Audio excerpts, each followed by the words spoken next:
Hi, this is Doug Daugherty, and you're watching Hamilton Flourishing as we interview another candidate in the very full slate of people running for school board in Hamilton County.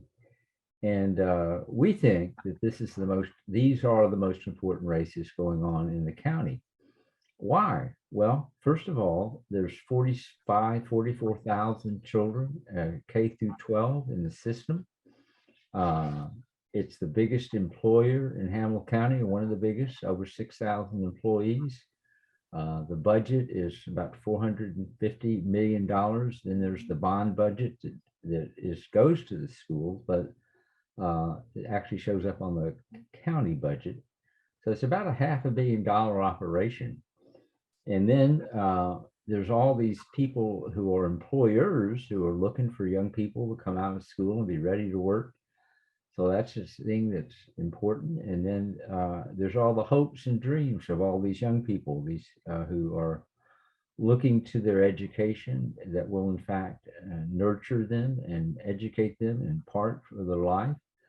So it's a big deal. And the school system has many issues that it's facing. It's a monstrous thing to manage. And the school board is the government of the school system. So it's a very important race. All these races are very important. They're partisan now after a vote of the state legislature. So you have Republicans and Democrats and a few independents running for these races. I think there's 7 that are up right now out of 11. That will be elected. They've redistricted, so there's more districts now than there were the last time you voted for school board. But today we have the delight of talking to Faye Robinson, who is running as a Republican in District 10. Faye, how are you? I'm well, thank you, Doug. It's a delight to meet you, and I'm so looking forward to getting to know more about you and your race.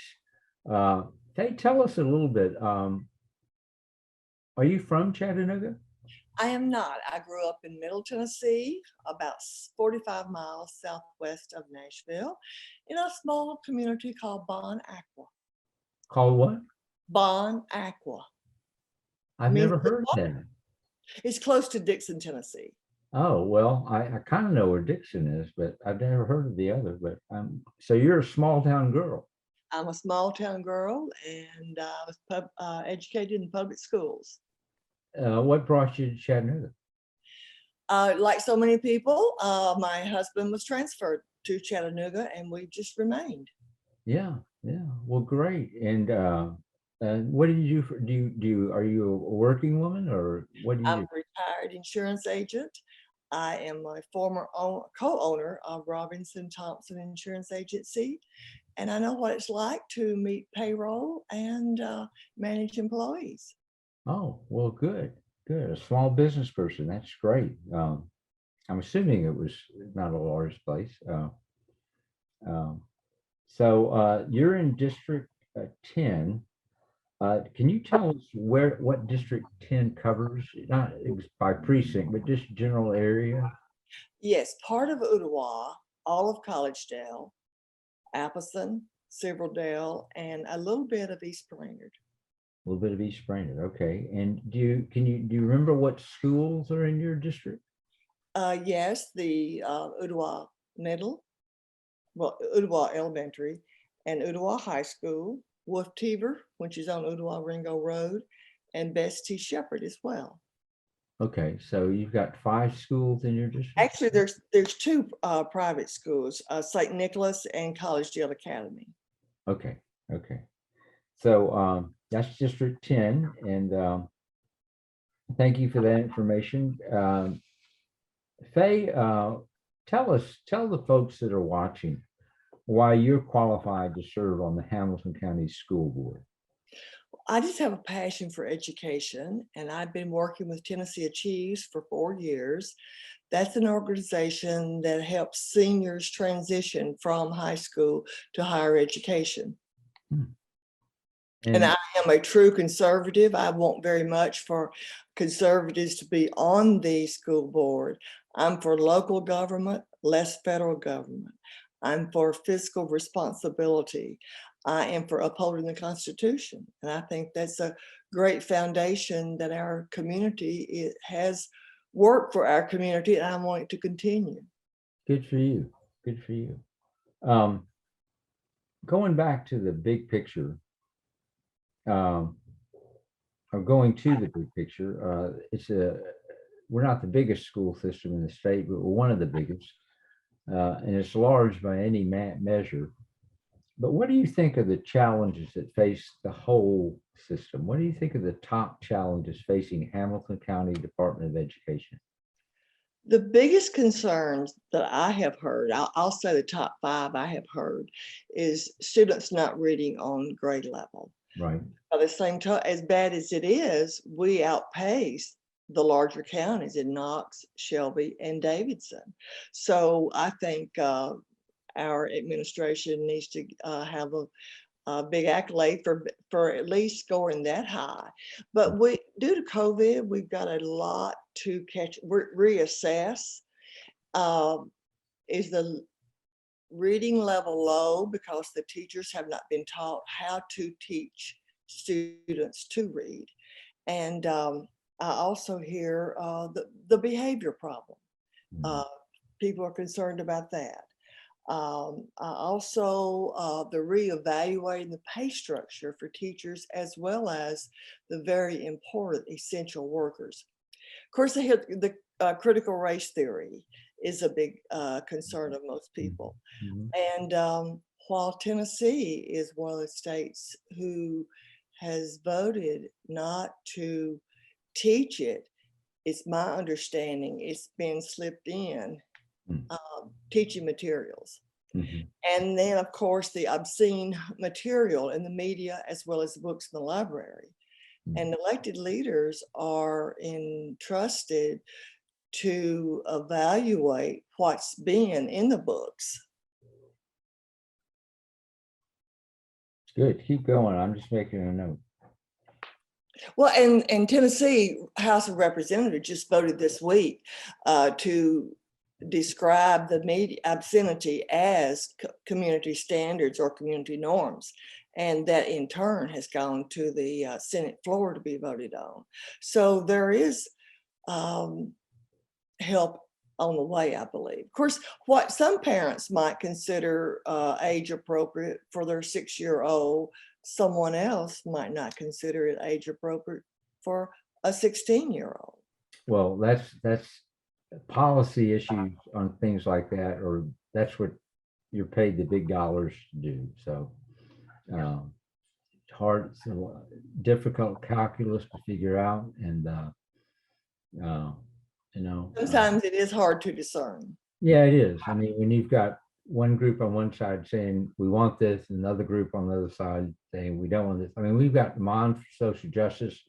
We have moms for liberty, and they stand on each side of the school board. In fact, they'll be out there tonight, and they're both moms, and this whole book thing has fired them up. I mean, what happened was COVID. All of a sudden, parents were looking over the shoulders of what their kids were reading, and they're going, "Oh my goodness!" So it's an interesting phenomenon.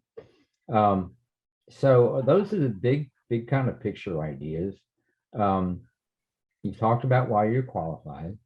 Now, what would be your priorities, Faye, as you go in there? Are they the same as the big pictures, or you've got some schools in your district? What are your priorities? My priority is to get back to basics of education. Schools are to educate, not indoctrinate. I want to see math, reading, writing, science, civics, and I would add respect for others. And I want to furnish the students and the teachers a safe environment and an up-to-date facility. Now, when you say safe, I'm sorry, go ahead.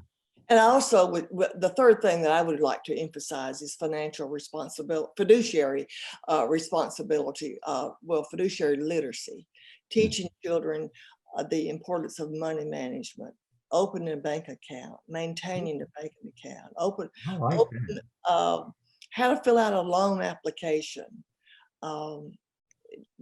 Yeah, it's funny because time management. You reach a certain age, and all of a sudden you need to borrow money. And if you've never had like a credit card, you've got a 0 credit rating. So I mean, there's things like that that you learn kind of through life, but nobody ever teaches you. And and you may get into debt, and all of a sudden you realize, oh my, this is around my neck for the next 20 years or 10 or 15. Or there's all kinds of big issues that affect our life that you really need to be literate about, as you're saying, when you're especially in older, like 13 to 18 kind of years, I would think, something like that. But A that's lot of that's children, a great idea. well, a lot of children getting in real trouble with a credit card. I know when I was 18 years old, living in Nashville, I had a credit card of a limit of $30, but I paid so well they let me extend it, and I said, what, to 60. So I said, wait a minute, if I buy nothing, it will take me 7 months to pay this off. This is crazy. From that day forward, I paid off I would not charge what I could not pay off every month.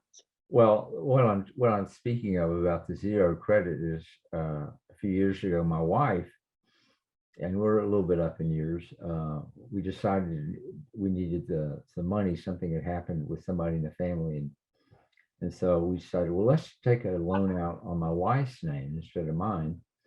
And turned out she had never didn't have a credit card in her name, so she never had any. She had a 0 credit rating, um, which is odd, but it's true. And and when you go to buy things like a house, which is where people get the biggest net worth increase in life, most people, um, you've got to be able to borrow money, and they won't lend it to you with a 0 credit rating. So it's real interesting phenomenon.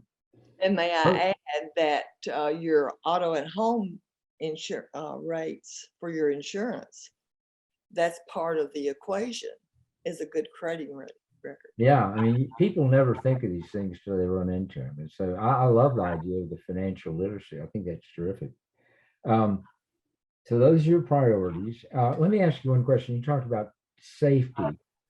Uh, one of the people I interviewed, excuse me, asked them to clarify it, and they were talking about bullying, and I thought they meant things like SRO officers and things like that. When you say school safety, we're talking about one of those or the other or both, or Cameras, SROs. And also, it's heartbreaking to me. I want to know what is going on in the bully's life to make him want to hurt other children. hmm. I think we need to be a little bit more proactive, and absolutely let the principals and teachers know this will not be tolerated. I mean, if we have to send things home to the parents and say, if your child does this and this and this, it's unacceptable, and there's consequences for it. All right, good answer. Moving on to the next question, we're talking to Faye Robinson, who is running for school board in District 10 in Hamilton County. Early voting is going on already. The election is May 3rd. Um, we're trying to interview as many candidates that will want to be interviewed, and we've interviewed a bunch, and we got a few that are recalcitrant, but we'll see how that turns out. But we want to move on. The school board governs the school. They're the government body of this public institution that was created by the state constitution, has truancy laws. So every people have to be in school till they're 18 years old, and yes, unless their parents sign them out at an earlier age. I think you can do it at 16 in Tennessee. So this is the governing body, and there are 3 primary responsibilities you have. One is you hire and or fire the superintendent. We have a new superintendent, so I doubt if he'll be replaced when there's a new school board. He might be. I don't know. I haven't heard anybody say anything about it. 2, so one is superintendent. Second is the issue of policy, which we talked about how difficult that is just a minute ago. And the third is the budget. And the budget is actually the biggest tool that the school board has to know what's actually going on and what dollars are flowing to what. It's a complicated. It's a big document, it's full of initials and, so you're reading it. If you're reading it, you're saying, what is this? What is this money going for? And there's members on the school board who have to ask questions, says, what is this for? And so that's where the school board really comes in. I think meetings start in May, discussing the budget, and it's already been presented, at least in one form, by the superintendent. But the budget is a big deal. I mean, it's your primary management tool. Let me just ask you a question. Have you studied the budget? I have looked at it. I have not studied it. I am amazed at 64% of the tax revenue going to education. That's why we need more accountability. We need to know that what the outcome of what's being put into it. I know that to me, you have to look at every single sector in the budget, whether it's vendors. Are they legit? Are they truthful? Are their numbers correct?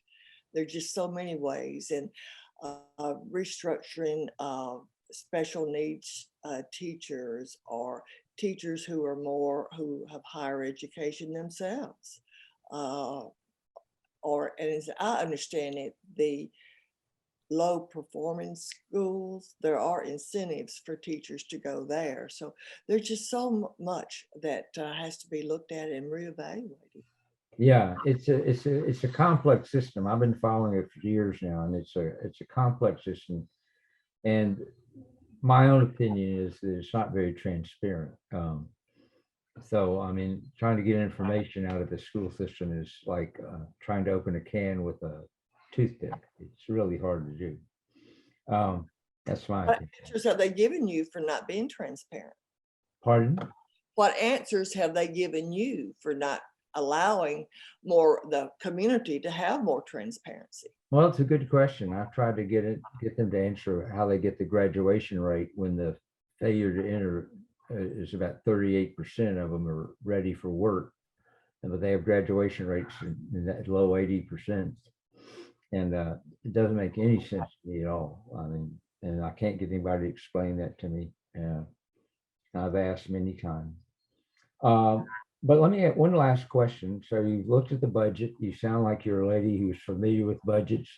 You briefly mentioned the whole notion of return on investment, which I think as a taxpayer is exactly what we need to understand. I think a conservative who stood up for return on investment would be a real champion in the community. So I think that's exciting. But just let me bluntly just ask you, will you support a tax increase for Hamilton County School? That would be the last thing I would want. Okay. I don't believe in throwing good money after bad. And it just seems to me like that if 64% of the budget is going to education, that I would want to know why that would not be enough. Well, it's also your state tax dollars. 30% of the state budget goes to schools. So that's a big deal. And then you've got federal money coming in, and then you've got private gifts and, one nonprofit in Chattanooga gives the school system about $2.5 million a year for teachers. And there's just all kinds of money flowing in there. And, it's a big operation. It's not simple at all. And well, Faye, this has been a great interview. You talked about your qualifications. You talked about the challenges facing the school. You talked about your priorities, your familiarity with the budget, and you said you wouldn't support a tax increase at this time. So, or maybe I didn't say that right. You said you would not support a tax increase at this time. Is that right? It would have to be absolutely necessary. Okay. But then who defines necessary? I am not for high taxes. And two, we didn't mention the Future Ready. There's about over 20 Future Ready programs going on in our high schools. And I think that's so exciting. That is a good one. I like the new vocational school that they're building over on in East Chattanooga. I'm real excited about that. because that was a collaboration, not the school system didn't do that by themselves. A bunch of other community people got involved and put in $500,000 here and $500,000 there because they saw the need. I mean, the contractors put in money. I think the Realtor Association put in money. I mean, it's really exciting. So It is uh, exciting, and it's not an easy fix. If it was, it would already be fixed. But yeah, Doug, I truly believe we have a lot of intelligent people in Hamilton County, and I want to work with others to make it better. well, we do. Look how our economy is thriving in Chattanooga. We in Hamilton Great. County, I mean, there are smart people here and they know how to make things work. So we get excited about the future of Hamilton County and, uh, but the schools are a challenge. All the mayoral candidates have made education their number one issue. And they really have very little to do with it. They'd like to think that they do, but they really have very little to do with it unless they want to get into the business on the side, which would increase taxes. So it's a big deal. The mayor's run, and the guy just got elected to governor in Virginia. I mean, it was all about school board races, and that's how he got elected. So It's all about the it's a, mamas. it's a Man, big deal all around the country. So education. Well, Faye, this has been great, but tell the folks if they've listened to you and they've listened to this and they want to get in touch with you and say, hey, Faye, I want to help whatever way I can, what would be the best way to contact you? please go on my website at www.electfayrobinson.com. And Robinson is Robinson, right? Correct. Okay, elect Faye with an E, Faye. Faye Robinson. Well, Or Faye, I'd be glad to share my email. well, go ahead if you want to.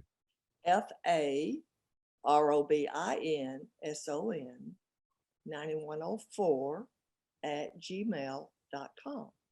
If you want to campaign for me, wear my red shirt and wave my sign up till early voting, and particularly on May 3rd, I'd be glad to hear from you. Well, that's great. Well, Faye, thank you so much for your time. And this has been a great interview and we wish you well. Okay. For the opportunity, Doug. All right. Bye-bye.